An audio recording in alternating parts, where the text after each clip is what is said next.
Bonjour, bienvenue à cette vidéo de révision sur le débogage dans R. Le débogage est probablement l'activité de programmation la plus désagréable à faire. Malheureusement, comme il est à peu près impossible de concevoir un programme informatique parfait du premier coup, c'est un peu un mal nécessaire. La bonne nouvelle dans tout ça, c'est que déboguer, c'est quelque chose qui s'apprend et vous deviendrez meilleur à force d'en faire. Dans cette vidéo, je vais illustrer à l'aide d'un exemple les trois techniques de débogage que l'on présente dans le document de référence. Mais avant d'entrer dans le vif du sujet, je voudrais peut-être juste mentionner un élément qui serait peut-être la technique de débogage numéro 0, qui consiste à décomposer en ses différentes composantes une expression R lorsqu'on ne comprend pas exactement qu'est-ce que fait l'expression. Vous avez ici un exemple d'une expression un petit peu compliquée. Une utilisation de la fonction apply avec un argument dans lequel il y a déjà un calcul comme premier argument. En fait, on peut détecter trois calculs différents à l'intérieur du premier argument, et ensuite les autres éléments. Donc, si on se demande, mais qu'est-ce que ça fait au juste cette expression-là?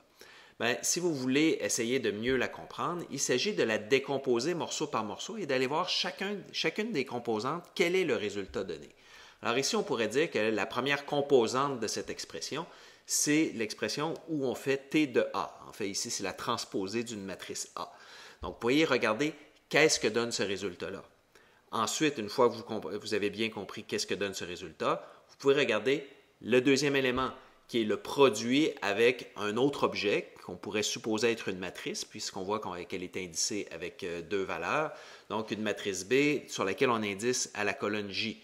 Donc, vous pouvez regarder qu'est-ce que donne ce résultat. Et une fois que vous avez le résultat de cette expression, c'est-à-dire le premier argument de la fonction apply, bien là, ensuite, vous pouvez regarder qu'est-ce que fait l'expression complète. Okay? Donc, c'est un élément important de savoir, de prendre l'approche de découper ou de décomposer une expression R compliquée en plusieurs petits morceaux pour arriver à bien comprendre ce qu'elle fait. Pour illustrer les techniques de débogage, nous allons regarder un cas pratique, celui du crible d'Ératosthène, une technique qui permet de trouver tous les nombres premiers entre 2 et n, où n serait une valeur pas trop grande, parce que vous savez probablement que trouver des nombres premiers en théorie des nombres, c'est de manière générale un problème excessivement complexe. Donc, l'idée pour trouver des nombres premiers, c'est non pas de manière efficace, c'est non pas de prendre un nombre et de regarder s'il est divisible par tous les nombres qui lui sont inférieurs. L'approche du crible d'Ératosthène, ça consiste plutôt à prendre un nombre et d'éliminer dans la liste des nombres entre 2 et n tous les nombres qui sont un multiple de ce nombre-là. À la fin, si on répète ça pour chacun des nombres dans la liste, on va se retrouver avec une liste qui va ne contenir que des nombres qui n'étaient pas un multiple d'un des nombres de la liste, donc, par définition, des nombres premiers. Exprimons le crible d'Ératosthène sous forme d'algorithme, d'abord en langage naturel. Alors, il s'agit ici d'un algorithme pour afficher à l'écran les nombres premiers parmi les entiers de 2 à n. Alors, première étape, on doit établir ou dresser la liste de ces entiers de 2 à n. Ensuite, on affiche le premier élément de la liste. Dans un premier temps, ce sera le nombre 2. Troisième étape, on supprime de la liste tous les multiples de ce premier élément, y compris le premier élément. Donc, vous voyez qu'après un premier passage dans l'algorithme, tous les 2 et tous les multiples de 2 seront éliminés de la liste. Le prochain nombre sera le nombre 3. À l'étape 4, donc on dit que s'il reste des nombres, donc si la liste n'est pas vide, on doit retourner à l'étape 2, autrement on termine. Donc si on regarde juste passer une deuxième fois à l'intérieur de l'algorithme, on retournerait à l'étape 2, on afficherait le premier élément de la liste qui serait maintenant le nombre 3, on élimine à l'étape 3 tous les multiples de 3, et ainsi de suite. La troisième fois qu'on va passer dans l'algorithme, le premier nombre sera le nombre 5, et ainsi de suite. Donc, on continue ça jusqu'à ce qu'il ne reste plus de nombres dans la liste. Vous aurez remarqué évidemment que cet algorithme est itératif, donc on doit répéter le même genre d'étape plusieurs fois. On pourrait également l'exprimer sous forme récursive assez facilement. Par contre, on ne sait pas combien de fois il va falloir réaliser l'espèce de structure itérative. Donc, prenez bien note de ça. Si on exprime maintenant l'algorithme plutôt en pseudocode, ben ça pourrait ressembler à ceci. On peut établir, disons, un objet L qui contiendrait la suite des entiers de 2 à n. Et ensuite, pour déclarer notre structure itérative, ici, j'ai choisi de l'utiliser avec une boucle tant que, parce que je ne sais pas combien de fois je vais devoir réaliser la boucle. Donc, tant que la liste n'est pas vide, j'affiche le premier élément de L à l'écran et je redéfinis ma suite L comme contenant la liste des éléments de L qui ne sont pas un multiple du premier nombre, y compris ce premier nombre qui est un multiple de lui-même. Et on répète ça tant et aussi longtemps que la liste n'est pas vide. Et une fois que la liste est vide, on a terminé, on a affiché à l'écran tous les nombres premiers entre 2 et n. Cette petite animation illustre le fonctionnement du crible d'Ératosthène pour les entiers de 2 à 120.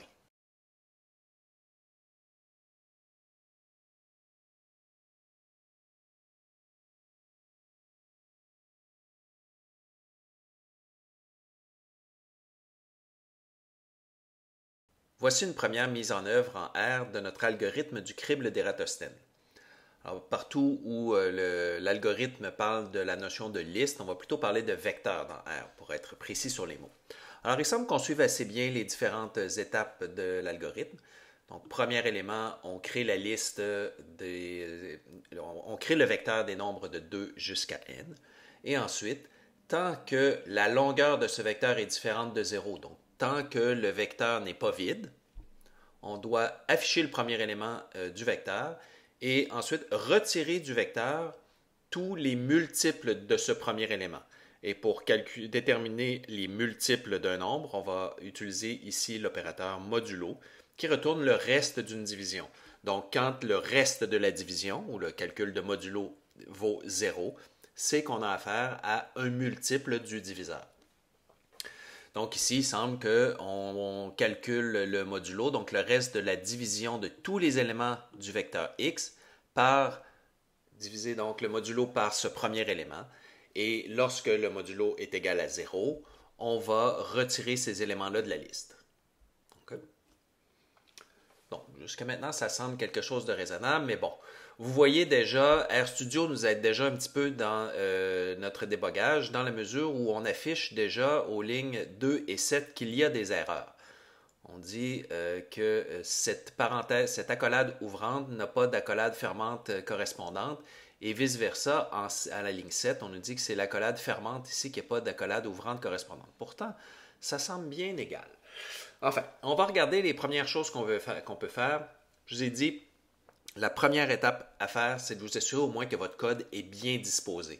Ça va vous aider un peu à faire du débogage. Donc, si on sélectionne l'ensemble du code et qu'on demande à RStudio de le remettre en forme, vous voyez déjà, avant même qu'on se préoccupe des accolades, que la seule expression qui se trouve à l'intérieur de ma book while, c'est l'affichage du premier élément du vecteur. Donc là, déjà, il y a quelque chose qui cloche puisqu'on sait que ce que l'on veut répéter jusqu'à ce que la longueur du vecteur soit égale à 0, c'est non pas juste l'affichage du premier élément du vecteur, mais également le retrait de tous les multiples du premier élément. Donc, ce que ça nous montre ici, c'est qu'il nous manque assurément des accolades dans notre book while pour faire en sorte qu'il n'y ait non plus un seul élément à l'intérieur de la boucle. Donc, vous voyez, là, déjà, comme ça, on a quelque chose d'un petit peu mieux. Ensuite, qu'est-ce qui nous manque aussi? On a dit ici que cette accolade-là, ouais, bon, vous voyez, il y a quelque chose qui cloche là. Ah, OK, c'est en fait le crochet qui est ici, c'est ce crochet qui n'est pas fermé en réalité, donc cette accolade devrait plutôt être un crochet. Et là, il me manque encore une accolade pour fermer la fonction. Donc maintenant, si je définis cette fonction dans mon espace de travail et qu'on l'essaye avec un argument, disons, de 120, hop, hop, hop, hop, hop, hop, hop, hop, hop. Vous voyez là, ça, ce que l'on voit à l'écran ici, c'est une boucle infinie. J'ai créé quelque chose qui ne se termine jamais. Donc, il va falloir examiner notre boucle d'un petit peu plus près. Si nous nous sommes retrouvés avec une boucle sans fin, ça veut dire que notre vecteur x, la longueur de notre vecteur x, n'a jamais atteint 0 dans notre fonction. Donc, regardons ça de plus près. Si on regarde à la ligne 8, en fait, ici, on se rend compte que oui, on veut laisser tomber des éléments du vecteur x, mais on ne réaffecte jamais ce nouveau vecteur x à x. Ce qui fait que l'objet x, il ne change jamais. Alors c'est pour ça, en fait, que la longueur n'atteint jamais zéro. Une solution rapide à ça, c'est de prendre notre vecteur dont on a éliminé certains éléments et de le réaffecter à notre vecteur x. Donc si on réessaie ça avec... On va se mettre ici pour pouvoir la réutiliser facilement, une expression de test. Ah, bon, OK. Donc ici, on n'a plus une fonction qui tombe dans une boucle sans fin. Donc la fonction s'arrête, c'est déjà une bonne chose, sauf qu'elle retourne simplement 2 fois la valeur 2. Ce n'est pas tout à fait les résultats qu'on veut obtenir. Alors, il va falloir creuser un petit peu plus. Et puis là, ce que je vais vous montrer, c'est utiliser l'approche, ce que j'ai appelé l'approche naïve, qui consiste à simplement insérer des prints à l'intérieur de notre fonction pour faire afficher des résultats intermédiaires. Donc, ce qu'on va vouloir faire ici, c'est aller voir un petit peu qu'est-ce qui se passe à l'intérieur de notre boucle. Allons-y avec la chose la plus simple, on va faire afficher le contenu de notre vecteur x à chaque fois qu'on passe dans la boucle. Donc, si on redéfinit la fonction et qu'on affiche, vous voyez, là, on apprend déjà quelque chose. On se rend compte que lors du premier passage de la boucle, on affiche le premier élément du vecteur, c'est 2. Puis ensuite, on a seulement des valeurs de 2 dans le vecteur. Après l'opération qui se trouve à la ligne 8, on se retrouve avec seulement des valeurs de 2 dans notre vecteur. Est-ce qu'on aurait fait une erreur lors de l'affectation du vecteur x? Allons vérifier. Tiens, on va le mettre ici. C'est ici qu'il est créé, le vecteur x. Il n'y a pas tellement de doute que ça se passe correctement, mais juste, OK, pour la forme. OK. Vous voyez, ici, on apprend là, que lorsqu'on rentre dans la fonction et qu'on passe à la ligne 4, le vecteur x contient bel et bien, tel que je voulais, les nombres entre 2 et 120.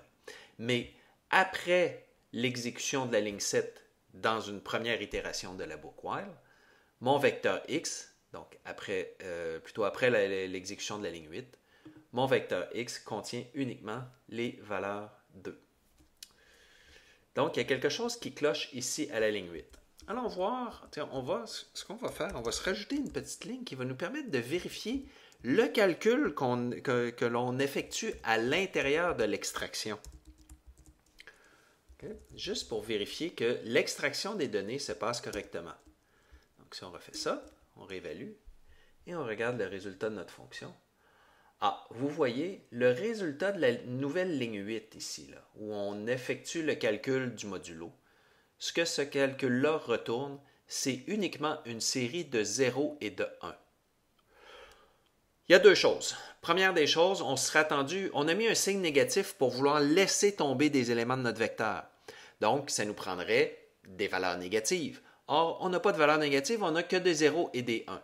Donc, première indication, ici, il faut en venir à la conclusion que l'opérateur de changement de signe, le moins, a une priorité d'opération plus grande que l'opérateur modulo.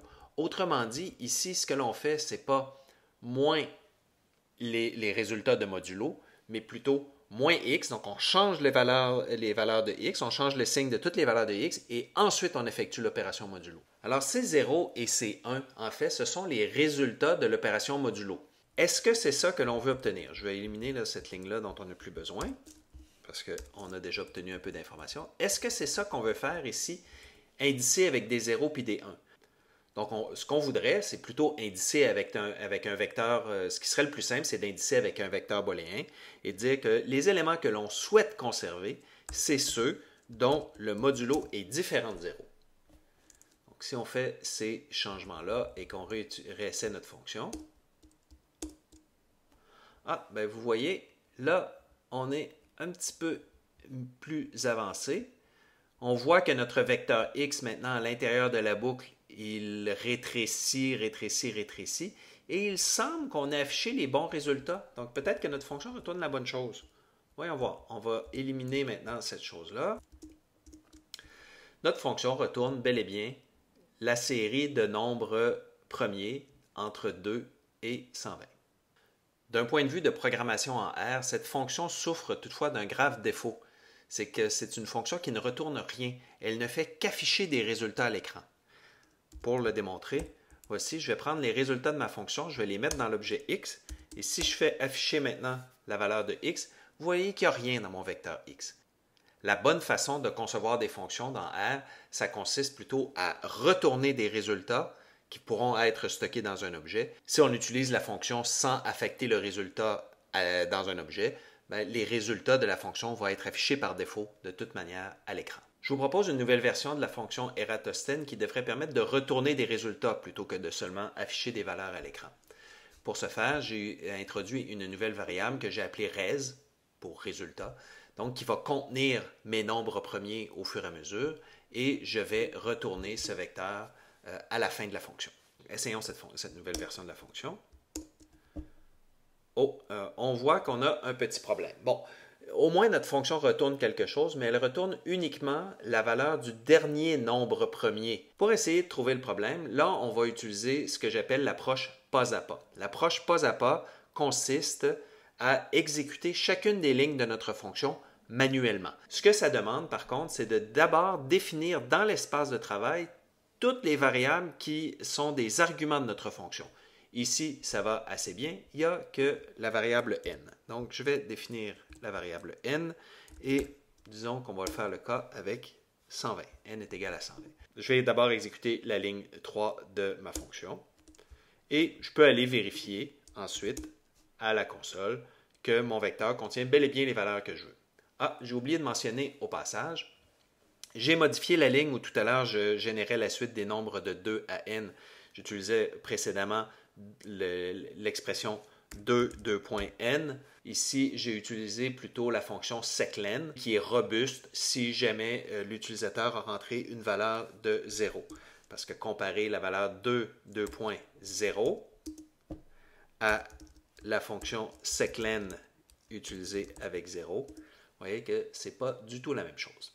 Donc, une fois que j'ai exécuté ma ligne numéro 3, que je sais qu'elle est correcte, j'arrive à la ligne 4. Bon, là, lorsqu'on on veut faire du débogage pas à pas et qu'on tombe sur une boucle, l'idée, c'est de sauter par-dessus les lignes qui définissent la boucle.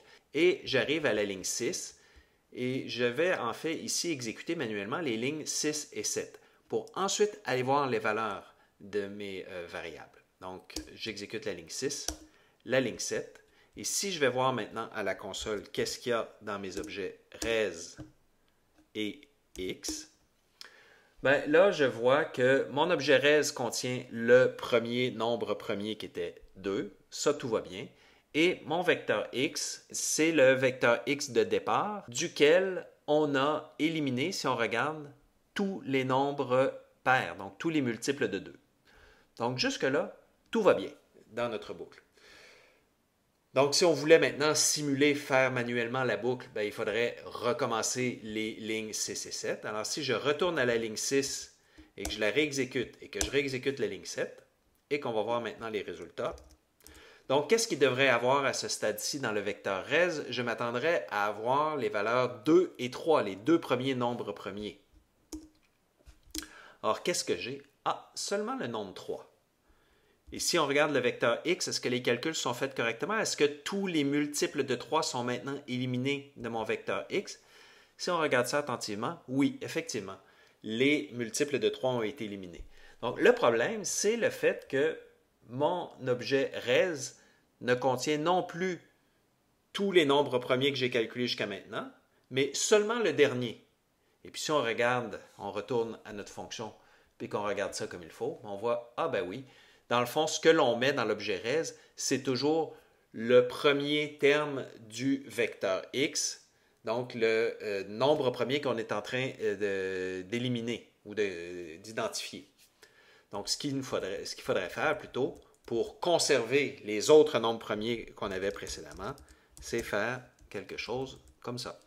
Essayons ça. Donc, c'est sûr que si je fais ça à l'intérieur de la boucle et puis que je recommence, vous voyez, là, j'ai réexécuté seulement une partie de la boucle et on voit qu'on a rajouté le prochain nombre premier, le nombre 5. Essayons notre fonction maintenant avec ce correctif qui est apporté. Et voilà, la fonction semble effectivement retourner exactement ce que l'on veut. S'agit-il pour autant d'une mise en œuvre satisfaisante de la fonction Eratosthène? Eh bien non, parce que cette mise en œuvre souffre du syndrome de la plaque à biscuit. En effet, le vecteur res est constamment agrandi pour enregistrer une nouvelle valeur de nombre premier. Alors voici une nouvelle version de la fonction qui ne souffre pas du syndrome de la plaque à biscuit parce que dès le début de la fonction, je m'initialise un contenant d'une certaine capacité suffisamment grande pour entreposer tous les nombres premiers que je vais trouver. Comme dans cette application-là, je ne sais pas combien de nombres premiers je vais obtenir, je me suis donné un contenant de longueur n. Je suis certain qu'il n'y aura pas plus de n nombres premiers dans les nombres de 2 à n. Donc, et maintenant, une fois que je vais rentrer dans la boucle, ce que je vais devoir faire, c'est mettre mon premier nombre premier en position 1 de mon vecteur res, mon deuxième nombre premier en position 2, mon troisième nombre premier en position 3, et ainsi de suite. Comment est-ce que je vais faire ça? Je vais le faire à l'aide d'un compteur qui va compter le nombre de fois que je passe dans la boucle. Et comme ça, premier passage dans la boucle, ça va être mon premier nombre premier que je vais mettre en position 1 du vecteur. Deuxième passage dans la boucle, je vais mettre mon nombre premier en position 2, et ainsi de suite.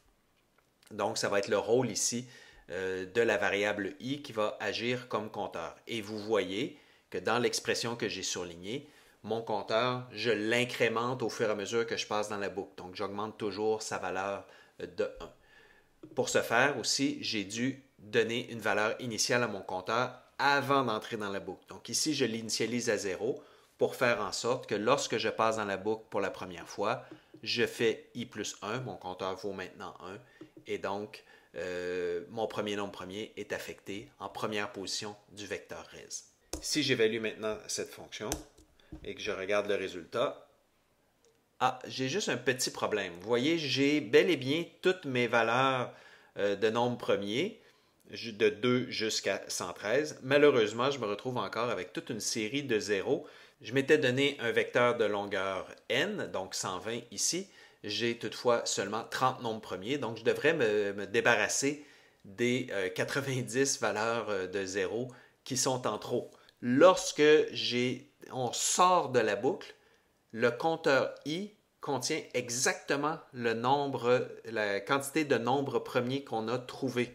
Donc ici, ce que je peux faire, c'est utiliser la fonction head avec un second argument de i qui va me permettre d'aller chercher seulement les i premiers termes de mon vecteur res. Voilà, j'ai une version de ma fonction tout à fait correcte qui retourne les bons résultats et qui, en plus, ne souffre pas du syndrome de la plaque à biscuit. Un petit mot en terminant sur l'utilisation de la fonction browser ou le navigateur d'environnement, si vous préférez. Alors ici, je suis retourné à une version précédente de notre fonction Eratosthène et regardez comment est-ce qu'on peut faire pour indiquer des points d'arrêt à l'intérieur d'une fonction dans RStudio. Ici, je vais en mettre seulement un pour les fins de notre exemple. Il s'agit simplement de venir dans la colonne à côté des numéros de ligne et de cliquer. Et vous voyez que le point rouge ici indique un endroit où l'interpréteur R va s'arrêter lors de l'évaluation de la fonction. RStudio nous informe qu'il va falloir appliquer, donc définir la fonction ici avec source. Voici ce que ça a fait. Et maintenant, si j'appelle ma fonction Eratosthène avec un argument, disons, comme tout à l'heure, de 120, voici ce qui se passe. C'est que lorsque l'interpréteur est arrivé à la ligne numéro 6, il s'arrête et me permet de regarder quelles sont les valeurs des différents objets à l'intérieur de la fonction. Alors, vous voyez ici, je pourrais par exemple vérifier, voir quelle est la valeur de mon vecteur x. Donc, le vecteur x qui a été initialisé à la ligne 3 de la fonction, donc qui contient les nombres de 2 jusqu'à 120, c'est ce qu'on voit. Si maintenant je demande la valeur de l'objet res, qui n'a pas encore été utilisé à l'intérieur de la fonction, vous voyez, l'objet n'est toujours pas défini.